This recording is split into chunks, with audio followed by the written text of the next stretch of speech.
Hi friends, అందరికీ నమస్తే. ఒక హిమగిరి గురువర్యులకు శిష్యుడైన యోగి స్వీయ కథ మాస్టర్ శ్రీ అమ్మగారి యొక్క ఆధ్యాత్మిక జీవిత విశేషాలని మనం తెలుసుకుంటున్నామండి. ఈరోజు మనం నిన్నటి క్లాస్లో చెప్పిన మిగతా దానికి కంటిన్యూషన్ చూద్దామండి. ఆయన ఎంతో ప్రఖ్యాత గాంచిన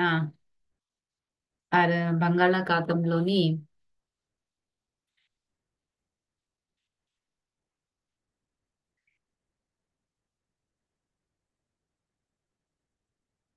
ఐలాండ్కి వెళ్ళడం అనేది జరిగింది. అండమాన్ దీవులు.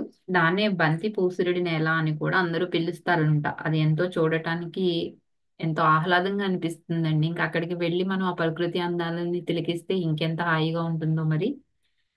ఈయన అక్కడికి వెళ్ళడం, ఒక సంవత్సరం పాటు ఆ అండమాన్ దీవుల్లో ఉండడం, అక్కడి నుంచి తిరిగి మళ్ళీ ఈయన బేలూరు మఠానికి రావడం, కలకత్తా. అక్కడి నుంచి ఈయన మళ్ళీ ముంబై వెళ్ళడం, ముంబై నుంచి కాశీకి వెళ్ళడం, అక్కడ నుంచి మళ్ళీ ఎలిఫెంటా గుహలకు వెళ్ళి వాటిని కూడా సందర్శిద్దాము అని అనుకోవడం. ఇలాంటి విషయాలన్నీ కూడా మనం నిన్నటి క్లాస్ లో తెలుసుకుందామండి. ఆ ఎలిఫెంటా గుహల గురించి మనకి ఈ రోజు వివరిస్తున్నారు శ్రీ అమ్మ గారు. అదేంటో మరి తెలుసుకుందాం. ఆ ఎలిఫెంటా గుహల్ని పోర్చుగీస్ వాళ్ళు పెట్టారండి. ఎందుకు పెట్టారో కానీ తెలియదు. 17వ శతాబ్దిలో ఆ లక్ష్యాన్ని కొట్టే అభ్యాసంలో ఉపయోగిస్తూ ఏం చేశారంటే అక్కడ ఉన్న చాలా శిల్పాలను పాడు చేసేసారు. మన దేశం మీదకి దండి వచ్చిన వాళ్ళు అనమాట. వాటిని ఎందుకు అంటే అవి చాలా సహజంగా ఏర్పడిన గుహలు. వాటిని కొత్త శిష్యుల్ని అక్కడికి తీసుకొచ్చి రహస్య ప్రక్రియలో దీక్షనిచ్చేవారు అనమాట. ఆ రోజుల్లోనే ఎంతో ఉత్కృష్టంగా వికసించిన ఆధ్యాత్మికంగా ఎవరైతే బ్రాహ్మణులు ఉండేవారో వాళ్ళకి మాత్రమే అక్కడ ఇచ్చేవారండి. అవి అరేబియా సముద్రంలోని ఒక ద్వీపంలో ఉన్నాయన్నమాట. యాక్చువల్ గా సంస్కృతంలోనేమో అగ్రహారపురి అంటారు. అదే ఇంగ్లీష్ లోనేమో ఎలిఫెంటా అంటున్నారు. అగ్రహార అంటే అతి ముఖ్యమైన కంఠహారం అని అర్థం అనమాట. ఎక్కువ బ్రాహ్మణులు ఉండే ఆ, ప్లేసుల్ని అగ్రహారాలు అని పిలుస్తారనమాట. మన దొరకు సినిమాల్లో కానీ పుస్తకాల్లో కానీ చాలా వాటిల్లో మనం చదివి విని ఉన్నాం కదండి. అది మిగతాది ఈ రోజు తెలుసుకుందాము. Welcome to my channel. ప్రతి ఒక్కరు కూడా లైక్ చేయండి, షేర్ చేయండి. కొత్త వారైతే సబ్స్క్రైబ్ చేయండి. మీ విలువైన అభిప్రాయాన్ని తెలియచేయండి ఫ్రెండ్స్. Thank you. అవి ఎలా ఉంటాయండి? అవి రాతితో తొలిచిన గుహలు అన్నమాట. ఆ గుహ సముదాయంలో ఒక ప్రధానమైన గది ఉంటుంది. అలాగే కాకుండా ఇంకా అక్కడ ఇతర ఆవరణలు, ఉప ఆలయాలు కూడా ఉంటాయన్నమాట. వాటిలో చాలా గొప్పవి ఉబ్బెత్తు శిల్పాలు, అలాగే చెక్కిన శిల్పాలు కూడా ఉంటాయి. అక్కడ శివాలయం కూడా ఒకటి ఉందండి. శివుడు యోగులకి అధిష్టాన దేవత కదా. గదిలో శివుడు ఎలా ఉంటాడంటే అర్ధనారీశ్వరుడుగా ఉంటాడు. అంటే అక్కడ అర్ధనారీశ్వర తత్వం ఉంది. అంటే ఏంటి? సగం పురుషుడుగా, సగం స్త్రీగా ఉన్నాడు. అదే అర్ధనారీశ్వర తత్వం అంటే ఆడ, మగ, అటు పురుషుడు ఇటు స్త్రీ రెండు కలిసి ఉన్న తత్వం అండి. ఎడమ భాగం ఏం చూపిస్తుంది? స్త్రీ శక్తిని చూపిస్తుంది. ఆ సుందర స్త్రీ ఆకృతిని కనబరుస్తూ ఉంటుంది ఆయన మొహంలో మనం చూడగానే. అది కుడి భాగం పురుష లక్షణంతో శివుడి సుషష్టవ పురుష ఆకృతిని కనబరుస్తుందండి. అంతటి మనోహరమైన విగ్రహం అక్కడ ఉందన్నమాట. ఇది ఈ యొక్క ఒక పరిపూర్ణ యోగికి ప్రతీక అని బాబాజీ గారు శ్రీ మధుకర్ గారికి ఎప్పుడో చెప్పున్నారండి. అంటే అర్ధనారీశ్వర రూపానికి అది ప్రతీక. పరిపూర్ణుడైన యోగండి తనలోని స్త్రీ పురుష లక్షణాలు ఏవైతే ఉన్నాయో వాటిని సంతులనం చేసుకుంటాడు. స్త్రీ పురుష లక్షణాలు అంటే నేను ఇక్కడ చెప్తాను. నాకు తెలిసింది నేను చెప్తున్నాను ఫ్రెండ్స్. స్త్రీ లక్షణం ఏంటండి? ప్రేమ తత్వంతో ఉండటం, నెమ్మదిగా నడుచుకోవడం, వినయం, విధేయత, అందరినీ ఎంతో చక్కగా చూసుకోవడం, కడుపు నిండా తిండి పెట్టడం, ఒక అన్నపూర్ణ దేవిలాగా ఏమన్నా పైకి మాట్లాడకుండా ఉంటది. అంతే కదా, స్త్రీ లక్షణాలు అవే కదా. ఇంట్లో చక్కగా అన్ని పనులు చేసుకోవడం. పురుషుని లక్షణం ఏంటండి? ఒక పురుషుడికి ఉన్న లక్షణాలు ఏంటి? బయటికి వెళ్ళి అన్ని తీసుకురావడం, ఒక ఇంటి యజమానిగా తనకున్న బాధ్యతలన్నీ నిర్వర్తించడం, ధనాన్ని సంపాదించడం, ఇవే కదా. ఇక్కడ ఆధ్యాత్మికంగా మనం తీసుకోవాలంటే పురుష లక్షణము అంటే అహం అండి. ఆ అహం మగవాళ్ళలో ఉంటుంది అనుకుంటాం మనం. నేను సంపాదిస్తున్నాను కదా అని మగవాడు అనుకుంటాడని మనం అనుకుంటాం. కానీ అదే అహం ఆడవారిలో కూడా ఉందండి. అదే పురుష లక్షణం. అదే పురుష లక్షణం. మళ్ళీ చెప్తున్నానండి. నేనున్నా ఇక్కడ నేనే నేనే కదా, ఒక స్త్రీనే కదా. నేనేమనుకుంటా, నాకు చెప్పలేదు, నాకు చెయ్యలేదు, నన్ను పిలవలేదు. అహం అహం ఎప్పుడైతే వచ్చిందో పురుష లక్షణం నాలో, స్త్రీ లక్షణం దిగజారిపోయింది, పురుష లక్షణం పైకి ఎగిసిపోయింది. అప్పుడు నాలో స్త్రీ పురుష లక్షణాలు సంతులనంగా ఉన్నాయా? మీరే చెప్పండి. పిల్లలు అరుస్తారు, వాళ్ళ మీద కేకలు వేస్తాను ఒక తల్లిగా. నాలో పురుష లక్షణం వచ్చేసిందండి. అరవడం అది ఒక తల్లిగా నేను చేయాల్సిన పని కాదు. కోప్పడాలి, కానీ మెల్లగా చెప్పాలి. అలా కాదురా నాన్న, ఇలా చేసుకోండ్రా అంటే అది స్త్రీ లక్షణం అండి.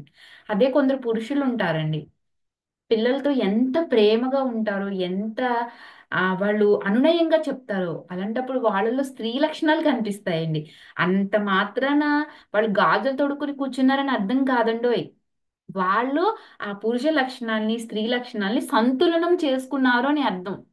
మనకి ఇవి తెలియక, ఈ అర్ధనారీశ్వర తత్వం గురించి తెలియక, ఆ, పురుషుడంటే ఈ లక్షణాలు ఉండాలి, స్త్రీ అంటే ఈ లక్షణాలు ఉండాలి, మేము దేనికి తీసిపోము, మేము తగ్గేదేలే అన్నట్టు వ్యవహరిస్తూ ఉంటారు. కానీ అలా కాదండి. అసలు అర్ధనారీశ్వరుడు మనకి ఏం చెప్తున్నాడు అంటే, నీలో ఉన్న నీలో పురుష లక్షణాలు కూడా ఉండాలి. ఎవరన్నా నిన్ను, మరి నువ్వు ఒక స్త్రీ బయటకు వెళితే ఎవరైనా ఏడిపిస్తే అక్కడ సమాధానం చెప్పాలండి. అప్పుడు పురుష లక్షణం కనిపించాలి. ఒక బిడ్డ తప్పు చేస్తున్నప్పుడు, నువ్వు అలా ఆ మార్గంలో వెళ్తున్నావు, అది తప్పు, నువ్వు ఈ మార్గంలో వెళ్ళు చెప్పాలండి. దండించాలి అవసరమైతే. సామదాన దండోపాయాలను ఉపయోగించుకైనా అక్కడ బిడ్డల్ని తల్లి ఒక మార్గంలో, మంచి మార్గంలో పెట్టుకోవాలి. అప్పుడు పురుష లక్షణాలు కనబరచాలి. స్త్రీ లక్షణాలనే కనబరిస్తే పిల్లలు మన మాట వింటారా? వినరు కదండి. అంటే రెండిటిని మనం సంతులనం చేసుకోవాలి. అటు పూర్తిగా స్త్రీ లక్షణాలతోనూ ఉండిపోకూడదు, ఇటు పూర్తిగా పురుష లక్షణాలతోనూ ఉండిపోకూడదు. అటు స్త్రీలైనా పురుషులైనా ఎవరిలోనైనా సరే ఈ రెండు లక్షణాలు కలిసి ఉండాలి. నేను దీనికి సంబంధించిన వీడియో ఒకటి మీకు ఫుల్ డీటెయిల్స్ తో నేను తర్వాత చేస్తానండి. అందుట్లో మీకు బాగా తెలుస్తుంది అనమాట. పరిపూర్ణుడైన యోగి ఏం చేస్తాడండి, తనలో ఉన్న ఆ స్త్రీ పురుష లక్షణాలు ఏవైతే ఉన్నాయో వాటిని సంతులనం చేసుకుంటాడంట. ఈ సంతులనాన్ని సాధించటానికి వెనుబాముకి రెండు పక్కల కూడానండి ఇడా పింగళ శక్తుల్ని కూర్చి మెదడు వెన్నుపాముల వ్యవస్థలో మధ్యనున్న సుషుమ్నాడిని తెరిపించుకుంటాడంట యోగి. ఆ విధంగా సంతులనం చేసుకుంటాడంట.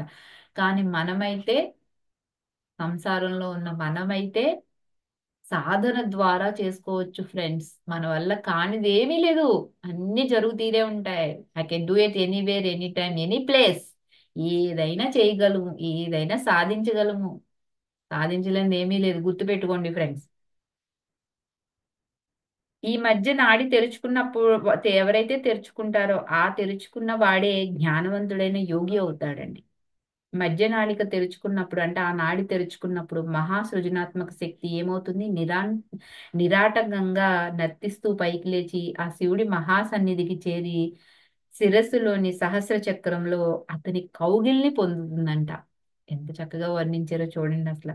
మహాపారవస్యాన్ని కలిగించే ఈ సంయోగమే మనిషిని మహావ్యాప్తమైన చైతన్యంతో విశేష మానవునిగా మారుస్తుందంటండి. అందుకే ఆ కుండలిని శక్తిని మేల్కొల్పుకోవాలి అంటారు. మేల్కొల్పుకోవడం అంటే ఆ కుండలిని శక్తి మనలో ఉంది, కానీ ఎలా ఉంది, నిద్రాణమై ఉంది. ఆ నిద్రాణమైన స్థితి నుంచి దానికి చైతన్య స్థితిని తీసుకురావాలి అని చెప్తున్నారు అనమాట. కొన్ని క్రియల ద్వారా వాటిని మనం మేల్కొల్పుకోవచ్చండి. గుహ అవతలండి 20 అడుగుల ఎత్తున్న పొడుగాటి త్రిమూర్తి శివశిల్పం కూడా ఉంటుంది. ఈ శిల్పమూర్తి సృష్టి స్థితి లయల చిహ్నాలను కలబోసి చేసింది. అక్కడ హాల్లో నటరాజ రూపంలో పారవస్యంతో నృత్యం చేస్తూ ఉన్న నాట్య చక్రవర్తి శివుడి విగ్రహం కూడా ఉంటుంది. చూడండి, అన్ని ఇక్కడ శివుడికి సంబంధించిన విగ్రహాలే ఉన్నాయి, అంత శివతత్వమే. ఆ మహా అద్భుత శిల్పాలను చూస్తూ శ్రీ అమ్మగారు విస్తుపోతారండి. ఎప్పుడో సుదూరమైన గడిచిన కాలంలో వీటిని చూసిన జ్ఞాపకాలు ఆయన మనస్సులో మెరిసిపోతాయండి. కొంతసేపు అక్కడ ధ్యాన నిమగ్నులు అవుతారు. అప్పుడు ఈయన మళ్ళీ ప్రధాన భూభాగానికి వెళ్ళాలని గుర్తు తెచ్చుకుని ఈయన బోట్ ఎక్కి గేట్వే ఆఫ్ ఇండియాకి మళ్ళీ తిరిగి వెళ్ళిపోతారు. గేట్వే గేట్వే ఆఫ్ ఇండియా నుంచి టాటాల సొంతమైన వైభవపేతమైన తాజ్ మహల్ ప్యాలెస్ ఒకటి ఉంది కదండి, హోటల్. ఆ తాజ్ హోటల్స్, బొంబాయి మనకి పేలుళ్ళు జరిగినాయి కదండి, ఉగ్రవాదులు దాడులు జరిగినాయి ఉన్నాయి కదా, అవి టాటాల టాటా గ్రూప్ వాళ్ళకి సంబంధించినవి అనమాట. ఎంతో వైభవపేతమైన తాజ్ మహల్ ప్యాలెస్ అండి. హోటల్ కనిపిస్తుందండి ఈయనకి. అదొక అద్భుతమైన వాస్తు శిల్పం అని చెప్తున్నారు. శతాబ్దం పై చిలుకుగా, కానీ మహాద్వారాల ద్వారానంటే అక్కడ రాజులు, వాణిజ్య దురంధరులు, అలాగే రాజకీయవేత్తలు, సమాజపు వివిధ శ్రేణుల్లోని ప్రభావశాలులందరూ కూడా అక్కడికి వచ్చున్నారంట. ముంబై పౌరులకి అది గేట్వే ఆఫ్ ఇండియా కంటే కూడా తక్కువ ముఖ్యమైన స్మృతి చిహ్నం అయితే ఏమీ కాదు, అది కూడా ఎక్కువే అని చెప్తున్నారు. ఈయన తాజ్ మహల్ హోటల్ ముఖద్వారం వరకు నడిచి అక్కడున్న ఒకే మాదిరి దుస్తులు ధరించిన కావలి వాళ్ళను కూడా అలా చూస్తూ నిలుచున్నారంటండి. ఎందుకంటే లోపలికి వెళ్ళి చాలా ఖరీదైన కాఫీని తాగి లోపలంతా చూసి వద్దామా అని కూడా ఈయన ఆలోచిస్తూ ఉంటారు.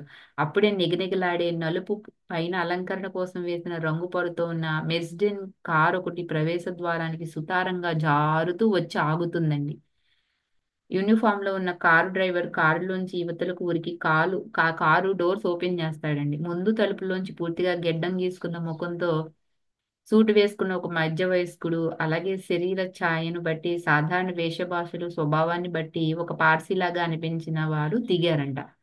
వెనక వైపు తలుపులో నుంచండి సొగసైన లేత లేడివన్నే పాశ్చాత్య దుస్తుల్లో ఉన్న ఒక అందమైన యువతి, మూడు భాగాల్లో ఉన్న నుదురు నీలం సూటు, అదే రంగు తలపాగా పెట్టుకున్న పొడిగాటి చక్కగా ముచ్చటగా ఉన్న ఒక సర్దార్జీ అంటే ఒక సిక్ ఆయన దిగారండి. సిక్కు పెద్ద మనిషి, యువతి ఇద్దరు చలవ అద్దాలు పెట్టుకున్నారంట, కళ్ళకి కూలింగ్ గ్లాసెస్ పెట్టుకున్నారండి. ఆ సిక్కు పెద్ద మనిషే ఈయన యొక్క అవధానాన్ని తదేకంగా ఆకర్షించాడంటండి. ఈయనలో ఏదో నాకు సుపరిచితం అనిపిస్తుంది. ఆయన నడకలో టీవీయా, లేక ఆయన ఆరడుగుల పొడగరితనమా, లేక ఆయన మహా ముచ్చటైన ఒంటి రంగా, అందమైన లక్షణాల, అసలు ఏంటబ్బా అని తెలుసుకుందామని అనుకుంటూ ఉండగా ఆయన తన చలువద్దాలు ఆ కళ్ళజోడుని తీసేస్తాడండి, కూలింగ్ గ్లాసెస్ ని. అంతే, ఈయన ఆయన కళ్ళని చూస్తాడు. ఆయన వాస్తవంగా ఈయన వైపుకే చూస్తూ ఉంటారండి. మీకు అందరికి అర్థం అయిపోయి ఉంటది ఇంకా ఆయన ఎవరో. ఆ కళ్ళ గురించి నేను ఎప్పుడూ పొరపాటు పడను. ఆయన బాబాజీయే, నా మిత్రుడు, నా మాస్టారు, నా గురువు, నా బాబాజీ. సర్దారుగా మారువేషంలో ఉండటం చూసి శ్రీ మధుగరి గారికి చాలా సరదా సన్నివేశం అనిపించిందంటండి. నవ్వుతో అసలు ఊగిపోయారంట. సర్దారు తన సహచరులతో ఏదో గుసగుసలాడారంట. వాళ్ళు హోటల్లోకి వెళ్ళిపోతారండి లోపలికి. ఈయన శ్రీ మధుకర్ గారు నుంచున్న చోటికి వచ్చి, మధు, ఆ ముసిముసి నవ్వులు ఆపింక, జనం మధ్యలో సాగిలపడి నువ్వు నమస్కరించొద్దు అని చెప్తారండి. ఎందుకంటే గురువు గారిని చూడగానే ఆటోమేటిక్గా మనం బ్లెస్సింగ్స్ తీసుకుంటాం కదా. ప్రయత్నపూర్వకంగా అప్పుడు మధుకర్ గారు ఆ నవ్వు నిగ్రహించుకుని, అసలు ఏం సంగతండి, మీరేంటి సర్దార్ లాగా వేషం వేసుకున్నారేంటి బాబాజీ అని అడుగుతారండి. రా, మనిద్దరం నేను నీతో మాట్లాడతాను అని చెప్పి ఈయనిద్దరు కూడా గేట్ దాటి, రోడ్డు దాటి గేట్వే ఆఫ్ ఇండియాకు వస్తారండి. అంటే వీళ్ళ తాజ్ హోటల్లోకి వెళ్ళలేదండో, గేట్వే ఆఫ్ ఇండియా కాడికి వెళ్ళారు. నువ్వు నాతో వచ్చిన వాళ్ళని చూసావు కదా, వాళ్ళు ఎవరంటే పార్సీలు, బాగా పాశ్చాత్యీకృతమైన అతి సంపన్న కుటుంబానికి చెందిన వాళ్ళు.